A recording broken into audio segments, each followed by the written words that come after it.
मंगलाचरण करेंगे। नमो अरिहंताणं नमो सिद्धाणं नमो आयर्याणं नमो वज्रायाणं नमो लोये सव्यसाहूणं मंगलम भगवान वीरो मंगलम गौतमो गणी मंगलम कुंद कुंदार्यो जैन धर्मोस्तु मंगलम सर्वमंगल मांगल्यम सर्वकल्याणकारकम प्रधानां सर्वधर्माणां जैनम जयतु शासनम जैनम जयतु शासनम। चलिए सबसे पहले तो हाँ, जो मैंने मंत्र बोला वो सबको याद हो गया ना? कि ऐसा है किसी के ने याद ना किया हो? मैंने पिछली क्लास में बताया था, बहुत इंपॉर्टेंट है ये मंत्र। तो ये जो मंत्र है इसके सबसे स्टार्ट में क्या आता है? मंगलम भगवान वीरो। मंगलम भगवान वीरो। तो ये भगवान महावीर के लिए है कि भगवान महावीर जो है वो मंगलकारी हैं। ठीक है। मंगल का मतलब क्या था खुशी जी? अपन ने मंगल का मतलब देखा था, आप बताएंगे क्या था मंगल का मतलब?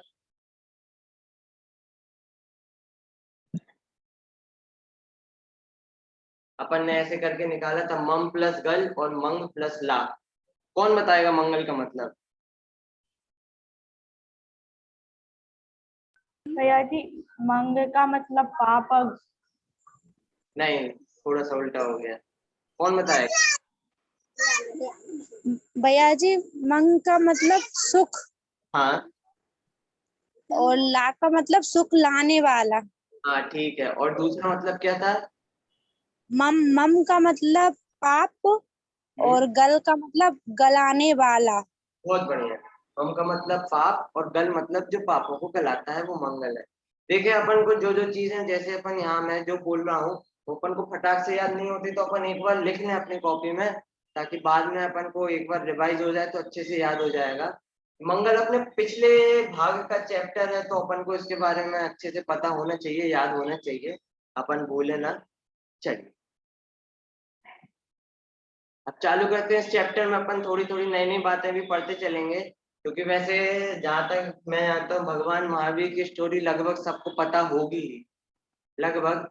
और नहीं पता होगी वो तो पता चल जाएगी। और भी बहुत बहुत अच्छी अच्छी बातें अपन इस चैप्टर में पढ़ेंगे, अच्छी नॉलेज वाली नई नई बातें। ठीक है, चलिए सबसे पहले चैप्टर चालू करने के पहले थोड़ी सी अपन डिस्कस करते हैं। देखिए, एक होता है काल चक्र।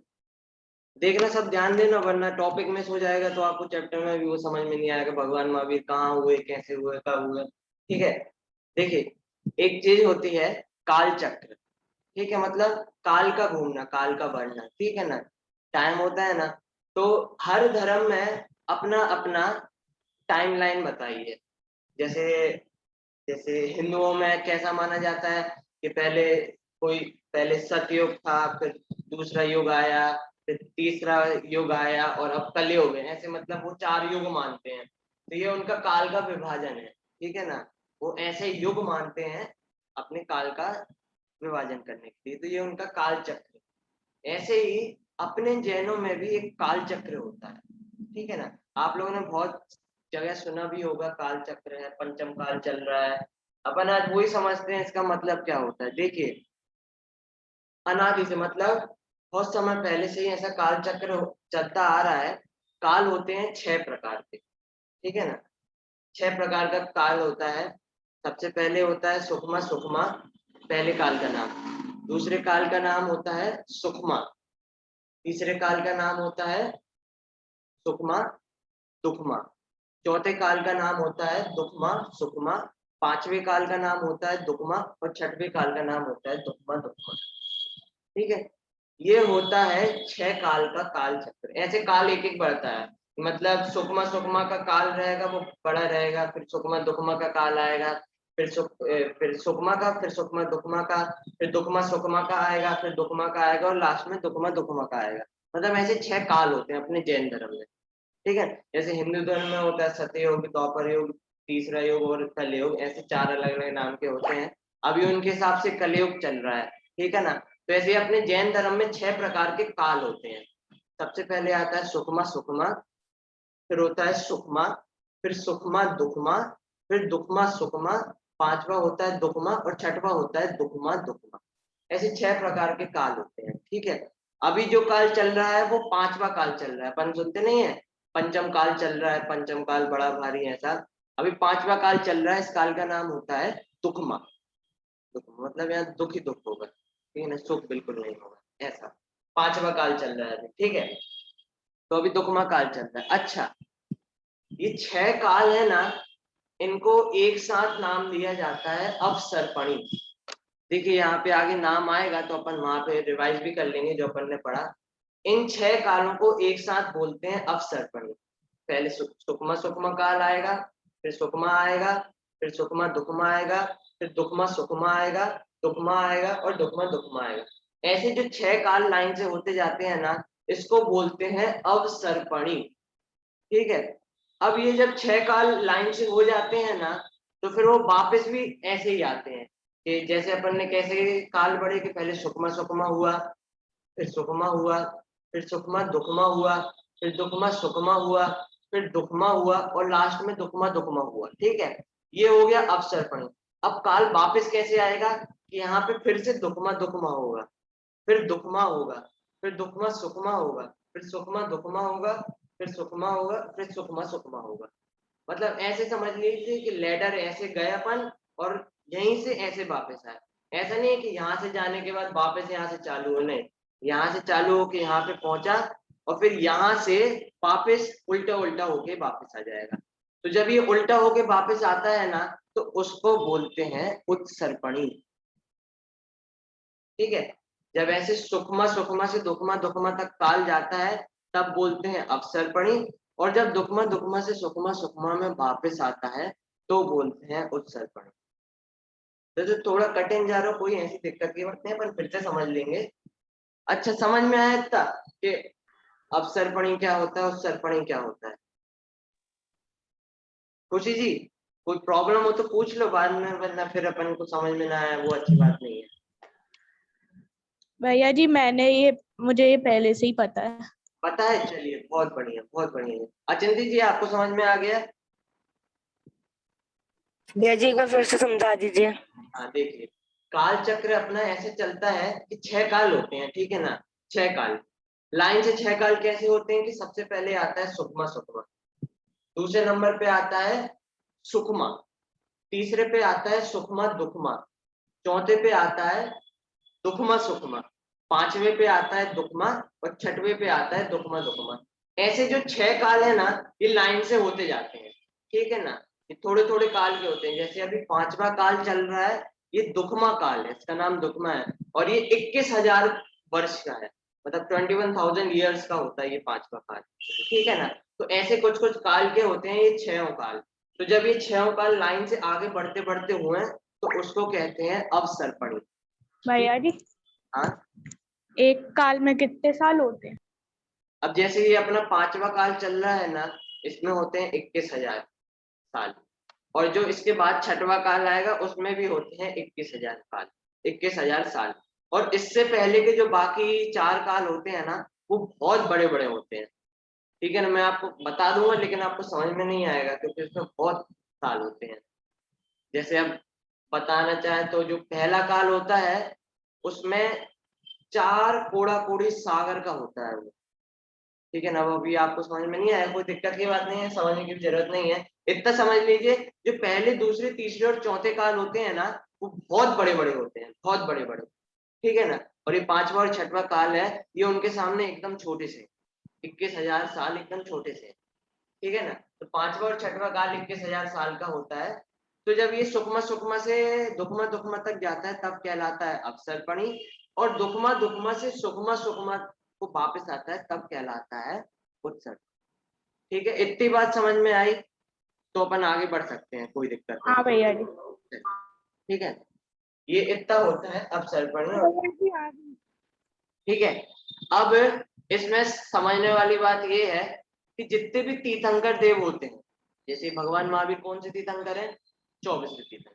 ठीक है ना, तो इसमें जो भी तीर्थंकर वगैरह होते हैं वो सब चौथे काल में ही होते हैं। ठीक है ना, चौथे काल में ही तीर्थंकर होते हैं। तीर्थंकर ले लो, चाहे चक्रवर्ती हो, चाहे कामदेव हो, चाहे नारायण हो, चाहे बलभद्र हो, मतलब ये जो जितने भी महापुरुष होते हैं, जितने भी पौराणिक पुरुष होते हैं, ये सब चौथे काल में होते हैं। सब शुरुआत के 3 काल में भी नहीं होते और 5वें और 6वें काल में तो वैसे ही, ये चौथे काल में होते हैं। चौथे काल में बस होते हैं सारे पौराणिक पुरुष, ठीक है ना। तो ये जो 24 तीर्थंकर हैं, ये भी चौथे काल में ही होते हैं। और जो भगवान महावीर हैं, वो उन 24 तीर्थंकरों में अंतिम तीर्थंकर हैं, 24 में, ठीक है। ये अपन भगवान महावीर का है, मतलब चौथा काल जब चालू होता है ना, तो वहां पहले तीर्थंकर होते हैं, और फिर जैसे जैसे चौथा काल आगे बढ़ता जाता है, वैसे वैसे दूसरे, तीसरे, चौथे, 5वें, 24वें तीर्थंकर तक चौथे काल में ही हो जाते हैं, ठीक है। इतना समझ में आ गया। भगवान महावीर 24वें तीर्थंकर है, और जब चौथा काल स्टार्ट हुआ होगा तो पहले तीर्थंकर आदिनाथ भगवान हुए, ठीक है। अब चैप्टर का नाम है शासन नायक भगवान महावीर।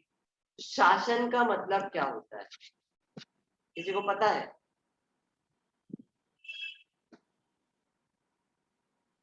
शासन का मतलब क्या होता है? भगवान महावीर के आने के पहले भगवान पार्श्वनाथ का शासन काल था, तो शासन मतलब क्या होता है? यहाँ लिखा है ना, शासन नायक भगवान महावीर। तो शासन मतलब क्या? भैया महावीर भगवान का काल। हाँ, नहीं, भगवान महावीर का काल तो उसी समय था, उनकी आयु 72 वर्ष की थी, आयु करके मोक्ष चले गए, तो काल तो उनका वहीं 72 वर्ष में ही खत्म हो गया। शासन काल क्या होता है, हम ये पूछ रहे हैं। शासन काल अलग चीज है। कोई भी थोड़ा सा सोचोगे तो बहुत आसान है, इसमें कुछ बड़ी दिक्कत नहीं है। चलिए हम ही बता, शासन काल क्या होता है कि भगवान महावीर की जो दिव्य देशना है, उससे धर्म परंपरा चल रही है अभी, ठीक है ना। तो ये उनका शासन काल है। भगवान महावीर जब आए नहीं थे, उसके पहले भगवान पार्श्वनाथ का शासन काल चल रहा था, ठीक है ना। इसलिए अपन भगवान महावीर को भी शासन नायक बोलते हैं, क्योंकि उन्हीं की दिव्य देशना की परंपरा भी चल रही है, ठीक है ना। और ये चलती रहेगी तब तक भगवान महावीर का शासन काल रहेगा। अब कब तक रहेगा भगवान महावीर का शासन काल? कि अगली 24वीं के जब तक पहले तीर्थंकर नहीं हो रहे हैं, तब तक भगवान महावीर का शासन काल रहेगा, ठीक है। शासन काल में कोई दिक्कत तो नहीं है? भैया जी फिर से बता दीजिए, अभी बीच में क्लास चली गई थी ना। चलिए, शासन काल मतलब इजी, सबसे आसान ये समझो, एक तीर्थंकर से दूसरे तीर्थंकर के बीच का काल शासन काल, ठीक है ना। मतलब जैसे भगवान पार्श्वनाथ भगवान महावीर के पहले तीर्थंकर थे, ठीक है ना। तो भगवान पार्श्वनाथ की दिव्य ध्वनि चली, तो भगवान महावीर के आने के पहले तक भगवान पार्श्वनाथ का शासन काल चलेगा, मतलब उनकी जो दिव्य देशना, उनकी वाणी है, उसकी परंपरा चलती रहेगी। तो ये उनका शासन काल होता है। अब जैसे अभी भगवान महावीर का शासन काल चल रहा है, तो वो कब तक चलेगा? कि जब तक अगले तीर्थंकर का शासन काल चालू नहीं होता, मतलब जब अगले 24 के पहले तीर्थंकर नहीं होंगे, तब तक भगवान महावीर का शासन काल चलता रहे, ठीक है। हाँ भैया जी। चलिए अब अपन चैप्टर में आगे बढ़ते हैं। देखिए पढ़ते हैं, हम ही पढ़ रहे पहले। मंगलार्थियों, हमने देखा था कि मोक्ष मार्ग अखंडित रूप से चलता रहे, इसके लिए विशिष्ट क्षेत्रों में तथा विशिष्ट कालों में भव्यों के महापुण्योदय से कुछ महापुरुष जन्म लेते हैं। वे महापुरुष प्रत्येक उत्सर्पणी अवसर्पणी काल में 24 होते हैं। मतलब ये 24 तीर्थंकर हर अवसर्पणी में भी होते हैं और उत्सर्पणी में भी होते हैं। मतलब अवसर्पणी मतलब जब सुकमा से दुकमा तक काल जाता है, तो उसमें ये 24 तीर्थंकर चौथे काल में होते हैं, ये अवसर्पणी में होते हैं। और उत्सर्पणी में कैसे होते हैं कि जब वो काल वापिस आता है ना, तो उत्सर्पणी में 24 तीर्थंकर होते हैं, दुकमा से जब सुकमा तक जाता है। ऐसे ही हर 6 काल में बीच में 24 तीर्थंकर होते हैं, ठीक है। अब आगे, इस वर्तमान तीर्थ परंपरा में अंतिम तीर्थंकर भगवान महावीर हुए हैं। आज उन्हीं का शासन चल रहा है। उनका जीवन समझकर हम भी उनके समान महान बनेंगे। ठीक है, ये उसकी कोट लाइन है चैप्टर की कि भैया अभी भगवान महावीर का शासन काल चल रहा है, उन्हीं की दिव्य देशना का काल चल रहा है, तो हमें उनका जीवन समझकर उनके समान महान बनने की प्रेरणा दी गई। देखिए वास्तविकता में भगवान महावीर की स्टोरी पढ़ के तो समझ में आ जाता है भैया बहुत खतरनाक है ये 4 गतियों का छोड़ बोल। मतलब असलियत में जब भगवान आदिनाथ थे ना, तो भगवान आदिनाथ का पोता था मारीची। मतलब जो महावीर भगवान है ना, उसका जीव उस समय भगवान आदिनाथ मतलब आदिनाथ का राजा आदिनाथ का पोता था और उसका नाम था वहां मारीची। तो स्टोरी तो लगभग आपको पता होगी, और नहीं पता होगी तो मतलब सुन लो कि जो भगवान महावीर का जीव है वो पहले कहाँ पे था कि आदिनाथ भगवान के टाइम पे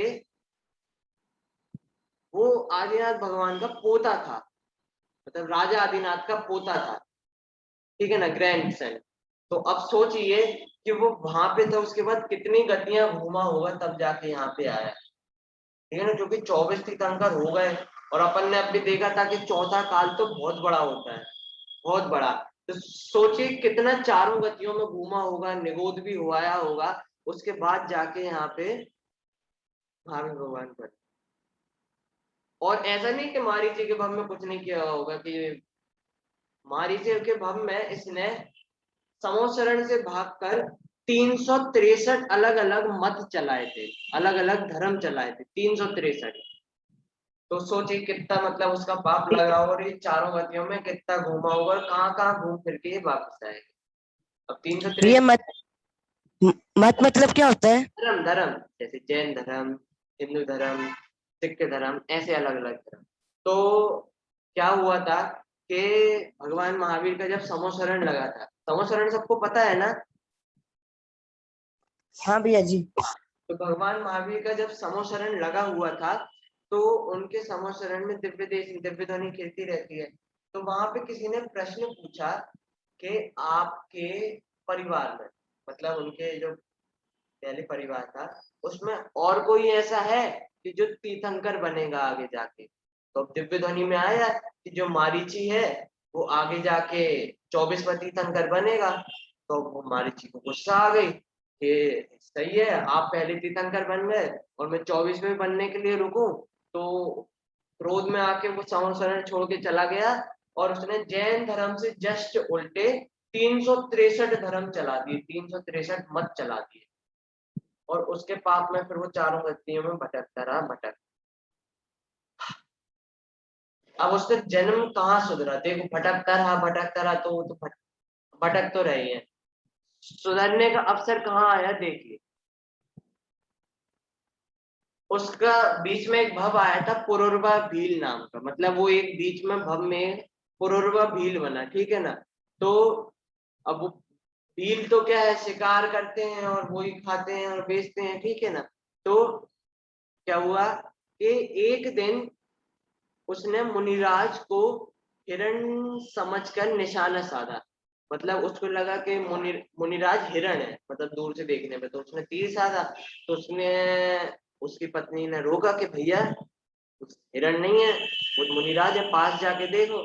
तो भाई पास जाके देखा उस भील ने, तो वो वहां पे जाके नतमस्तक हो गया मुनिराज के पास जाके, ठीक है। तो मुनिराज के पास जाके नतमस्तक हो गया, तो उसने धर्म के परिणाम से एक नियम लिया मुनिराज के पास कि वो कौवे का मांस नहीं खाएगा, ठीक है, कौवे का मांस नहीं खाएगा वो, ठीक है, उसने अब नियम ले लिया। अब वो उसको बाद में एक बीमारी हो गई, मतलब बहुत खतरनाक बीमारी हो गई जिससे वो मरने वाला था। और वैद्य लोगों ने बताया कि उसकी बीमारी कैसे सही हो सकती है कि कौवे का मांस की दवाई बना के इसको खिलाओ तो उसकी बीमारी सही हो सकती है, ठीक है। तो अब भील की भी पत्नी ने बोला कि ये मांस खा लो तुम, तुम्हारी बीमारी सही हो जाएगी, मर जाओगे तुम नहीं तो भील ने बोला नहीं, हमने तो मुनिराज से नियम लिया है, हम मांस नहीं खाएंगे। तो उसने नियम नहीं तोड़ा, अपना मांस नहीं खाया और वो वहां से मर के स्वर्ग में जाके देव हुआ। वहां से इसका जो जीवन है वो इसका जो भव चक्र है वो सुधर गया। मतलब इसके पहले से पता नहीं कहाँ कहाँ घूम रहा होगा, कौन कौन सी गतियों में घूम रहा होगा, लेकिन यहाँ से पहले यहाँ पे इसने इस नियम का पालन करके अपना भव सुधार लिया और इसके फल में वो स्वर्ग में देव बना। तो इससे ये बात भी समझ में आती है कि एक छोटे से नियम को अच्छी तरह से पालने में कितना फल मिल सकता है। मतलब सोचिए, भील का जीव हर दिन शिकार करने वाला अंत समय में अच्छे परिणाम करके स्वर्ग में देव बन गया। सोचो, मतलब छोटे से नियम को पालन करने की दृढ़ता से उसने स्वर्ग में जन्म ले लिया और वहां से इसका जीवन जो है ना वो सुधर गया। तो इससे अपन को भी प्रेरणा मिलती है। देखिए, जरूरी नहीं है अपन बड़े बड़े नियम लें और सबको बताएं कि बहुत बड़ा बड़ा नियम लिया है। हमसे जितना हो सके हमें उतना नियम लेना चाहिए, और हमने जितना नियम लिया है उतना हमें दृढ़ता से पालन करना चाहिए। ठीक है ना? ऐसा नहीं है कि बड़े बड़े नियम ले रहे हो और फिर बाद में तोड़ रहे हो, उसका पाप बहुत ज्यादा है। अपना एक ग्रंथ है जिसका नाम है मोक्ष मार्ग प्रकाशक, उसमें एक जगह लिखा आता है कि ऊंचे ऊंचे नियम लेके अगर नीचा कार्य करोगे तो तुम्हें पाप ही पड़ेगा, कोई पुण्य नहीं लगेगा। ठीक है, अब भैया तुमने 10 लक्षण चल रहा है बढ़िया जोर शोर में, हमने तुमने ये क्या बोलते हैं उपवास ले लिया, अब वो झेल नहीं रहा तो तुम परेशान हो रहे हो, तेल की मालिश करा रहे हो, पानी आने की मालिश करा रहे हो, ये कर रहे हो वो कर रहे हो। तो हमसे जितना बन सके हमें उतना ही नियम लेना चाहिए, कभी भी ज्यादा का लोभ नहीं रखना चाहिए। जितना बने उतना नियम लें अपन और उसको दृढ़ता से पालन करें तो उस नियम का फल भी मिलता है। इससे भी समझ में आता है कि जैसे वो भील है, उसने सिर्फ कौवे का मांस छोड़ा था, अपन तो मांस का पूरा त्याग किए हुए हैं, लेकिन उस भील ने सिर्फ कौवे का मांस छोड़ा था और उस नियम का दृढ़ता से पालन करके अपने मरण के समय अच्छे परिणाम करे और वो स्वर्ग में दे। तो जो महावीर भगवान का जीव है उसका जीवन यहाँ से, उसका जो भक्त चक्र है वो यहाँ से सुधर गया। देखिए अपन पढ़ते हैं इसमें। पुरुरवा नाम का एक भील था, शिकार करना उसका पेशा था। एक दिन मुनिराज को हिरण समझकर उसने निशाना साधा। अचानक उसकी पत्नी ने उसे रोक दिया। पास जाकर उन्होंने देखा तो वो दोनों शर्म से नतमस्तक हो गए, क्योंकि वो हिरण तो थे नहीं, कोई मुनिराज थे। बीतरागी संत शत्रु को भी सहज ही अपना बना लेते हैं। देखिए, ये बीतरागी मुनिराजों की बात लिखी गई है कि शत्रु को भी सहज से, या मतलब अपनी सहजता से ही मुनिराज शत्रु को भी अपना बना लेते हैं। धर्म के परिणाम और मुनिराज के उपदेश से उस भील ने भी कौवे के मांस का त्याग किया और अत्यंत विपत्ति के समय में भी इस व्रत का पालन किया। मरण को पास देखकर समस्त आहार पानी का त्याग के इसके फल में वह स्वर्ग में देव बना। ठीक है, तो ऐसे महावीर भगवान का यहाँ पे जीवन सुधर गया। अब देखिए आगे जाके, बीच में मतलब एक भव का यहाँ जिक्र नहीं किया, आगे जाके एक नारायण का भव भी किया है। नारायण एक महापुरुष होते हैं, अपने जैन धर्म में चौथे काल में होते हैं। तो नारायण का भव भी किया था। उसके बाद बहुत भव घूमते घूमते, इधर उधर घूमते घूमते वो शेर की पर्याय में आए। ये उनका 10वां भव था, महावीर भगवान बनने के पहले के 10वां भव था जब ये शेर की पर्याय में आए। ठीक है ना? शेर की पर्याय में आने के बाद इनका जो जीवन है वो बिल्कुल ही बदल गया था। मतलब इसके बाद फिर ये कभी भी तिर्यंज गति या नरक गति भी नहीं गए, इनका जीवन बिल्कुल बदल गया था शेर की पर्याय में। देखो शेर की पर्याय में हुआ क्या था कि क्या था शेर की पर्याय में, ये जो शेर बना था महावीर का भगवान का जीव पहले, तो ये एक हिरण का शिकार करता था। ठीक है, तो हिरण का शिकार किया इसने, तो ऊपर से 2 मुनिराज निकल रहे थे। ठीक है ना? तो उन 2 मुनिराजों ने अवधि ज्ञान से ये जाना कि ये तो महावीर भगवान का जीव, मतलब यह जीव आगे जाके महावीर भगवान बनने वाला है, 24वें तीर्थंकर होने वाला है। तो उन दोनों मुनिराजों ने उस शेर को संबोधन दिया, मतलब उसको उपदेश दिया। ठीक है ना? तो शेर ने उपदेश पाकर, मतलब उपदेश पाकर उसने सम्यक दर्शन की प्राप्ति कर ली, सम्यक दर्शन की प्राप्ति कर ली और व्रतों को भी अंगीकार कर लिया उस शेर ने। उन दोनों वीतरागी मुनिराजों से उपदेश पाकर सम्यक दर्शन की भी प्राप्ति कर ली और व्रतों को भी अपना लिया। मतलब जो व्रत वाले होते हैं ना, अलग अलग प्रकार के व्रत डालते हैं, प्रतिमा लेते हैं, तो उसने ये सब भी ले ली थी। तो वहां से इसका भक्त सुधर गया और ये वहां से मरण करके देव पर्याय में गया, स्वर्ग गया।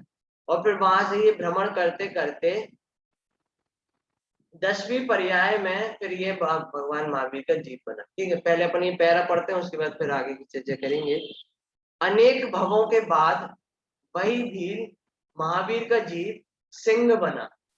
अनेक भवों के बाद मतलब पुरुरवा भील बनने के अनेक भवों के बाद एक समय वह हिरण का भक्षण कर रहा था, तभी वहां पर दो मुनिराज आए, उनका उपदेश हुआ। महावीर स्वामी के जीव शेर ने सम्यक दर्शन प्राप्त करके व्रतों को भी अंगीकार। सोचिए, उस शेर ने सम्यक दर्शन भी प्राप्त कर लिया, व्रतों को भी अंगीकार कर लिया, और हम यहाँ सम्यक दर्शन भी प्राप्त नहीं कर पाए। सोचिए, और हम मनुष्य गति के जीव हैं, तो हमें प्रयास करना चाहिए सम्यक दर्शन प्राप्त करने का। अब ये शेर पर्याय के 10 भव बाद, शेर बनने के 10 भव बाद फिर ये महावीर भगवान की, जिस पर्याय में महावीर भगवान बना उस भव में आए। मतलब शेर बनने के 10 भव बाद अब चालू होती है मेन स्टोरी। मतलब जो भगवान महावीर उनकी मेन स्टोरी अब चालू होती है कि ऐसे ही परिभ्रमण करते हुए शेर से लेकर आगे 10वीं पर्याय में, मतलब 10 भव बाद, वे 599 बीसी में 2018 सन से 2619 वर्ष पूर्व में बिहार प्रांत के कुंडलपुर नगर के राजा सिद्धार्थ के घर में जन्मे। वे नाथ वंशीय क्षत्रिय राजकुमार थे। उनकी मां का नाम त्रिष्टा था। महावीर का जन्म चैत्र शुक्ल त्रयोदशी के दिन हुआ था। चैत्र शुक्ल त्रयोदशी मतलब महावीर जयंती, इस दिन महावीर भगवान का जन्म हुआ था। तो देखिए कब हुआ था, जैसे अभी अपन अभी से समय निकालें, यहाँ 2018 से लिखा हुआ है, 2018 से 2619 वर्ष पूर्व, अपन अभी से निकालें तो 2021 से 2622 साल पहले भगवान महावीर का जन्म हुआ था। मतलब आज से 2622 साल पहले, ठीक है ना। अपने स्कूल में कौन सी डेट्स चलती हैं? अपने स्कूल में एडी और बीसी चलती हैं। आप जानते हो एडी और बीसी क्या होता है? हाँ भैया जी। क्या होता है एडी और बीसी? भैया जी, एडी वो अभी के समय को कहते हैं और बीसी बहुत पुराने समय के ईयर्स को कहते हैं। ये बता दे रहे थे, जनरल नॉलेज की बात है। आप जानते हैं क्राइस्ट को? मतलब जो अपना क्रिश्चियन धर्म है ना, उनमें उनके संत हुए हैं क्राइस्ट नाम। तो बीसी का मतलब होता है बिफोर क्राइस्ट, मतलब जो क्राइस्ट हुए हैं उनके पहले का टाइम, ठीक है ना। और एडी मतलब होता है आफ्टर डेथ, मतलब क्राइस्ट है उनके मरने के बाद का टाइम। अभी जो चल रहा है वो 2021 एडी चल रहा है, ठीक है ना। और भगवान महावीर कब हुए थे? जो ईसा है, मतलब जो क्राइस्ट है, उनके होने के 599 ईयर्स पहले भगवान महावीर कब हुए? जो क्राइस्ट हुए हैं इनके, उनसे 599 साल पहले, मतलब जब क्रिश्चियन धर्म चालू हुआ है ना, उसके 599 साल पहले महावीर का जन्म हुआ, ठीक है ना। और अभी से अपन अपने अभी टाइम से मिला है ना, तो अभी से 2622 साल पहले, 2622 ईयर्स पहले महावीर का जन्म हुआ था। अब कहाँ हुआ था? कि बिहार में जो कुंडलपुर नगर है, बिहार में कुंडलपुर। भैया जी, हाँ, आपने तो कहा था 1 साल 22,000 का होता है, और इसमें तो 2000 मतलब इतने साल पहले हुआ था जन्म। नहीं, अभी से लगा रहे हैं हम। वो मैंने पंचम काल का टाइम बताया था कि 5वां काल जो पूरा होता है वो होता है 21,000 वर्ष का, ठीक है ना। ये अपन महावीर भगवान चौथे काल में ही हुए, 5वें काल में नहीं हुए, चौथे काल के एंड में हुए हैं भगवान महावीर। तो चौथे काल का एंड में जब भगवान महावीर का जन्म हुआ है, उसके अभी तक के टाइम में 2622 वर्ष हो गए, ऐसा। अभी पंचम काल बहुत ज्यादा रह गया है, बहुत ज्यादा। अभी तो सिर्फ 2-2.5 साल हुए हैं बस पांचवें काल। पांचवा काल पूरे 21,000 वर्ष का होना है, 21,000 ईयर्स। ठीक है, चलिए अपन यहाँ पे आते हैं। तो बालक, उनका बचपन का जो नाम था वो वर्धमान था, अभी इसमें पढ़ेंगे। तो बालक वर्धमान का जन्म हुआ था बिहार में कुंडलग्राम नाम के नगर में, कुंडलपुर नाम के नगर में। और उनके पिता का नाम था सिद्धार्थ, राजा सिद्धार्थ। ठीक है ना। और वो नाथ वंश के थे और क्षत्रिय थे, और उनकी माता का नाम था त्रिशला। ठीक है ना। माता का नाम त्रिशला था और पिता का नाम सिद्धार्थ। अचिंत जी, माता पिता का नाम क्या था? अचिंत जी लीव कर दी सर। खुशी जी आप बताइए माता पिता का भैया नाम। भैया माता कृष्णा एंड उनके पिताजी का नाम था सिद्धार्थ। हाँ ठीक है। और उनका जन्म हुआ था चैत्र शुक्ल त्रयोदशी में, जिसको अपन महावीर जयंती के नाम से मनाते हैं। तिथि का नाम ये याद कर लो, कोई दिक्कत की बात नहीं, चैत्र शुक्ल त्रयोदशी। इस दिन बालक वर्धमान का जन्म हुआ। ठीक है। आपको पता है इनके 5 नाम थे। ठीक है ना। इन 5 हाँ नामों भैया जी। 5 नामों के बारे में तो अपन अगली क्लास में पढ़ेंगे। 5 नामों के अपन नाम बस याद कर ले रहे। वीर, अतिवीर, भाई सन्मति, वर्धमान, महावीर। खुशी जी तो एक बार आप रिपीट कर दीजिए कौन कौन से नाम है। वीर, अतिवीर, सन्मति, वर्धमान और महावीर। हाँ, ये 5 नाम इनके पढ़े थे, और इन 5 नाम पढ़ने की भी अलग अलग घटनाएं हैं। तो इसके बारे में तो अपन अगली क्लास में पढ़ेंगे, अभी अपन पढ़ नहीं रहे हैं। और हाँ, और बाकी जो आगे इसकी चर्चा ये अपन करेंगे। चलिए, आज अपन जल्दी क्लास खत्म कर रहे हैं, तो थोड़ी सी और पेपर वेपर के बारे में भी बता देंगे। सबसे पहले नौबर का मंत्र।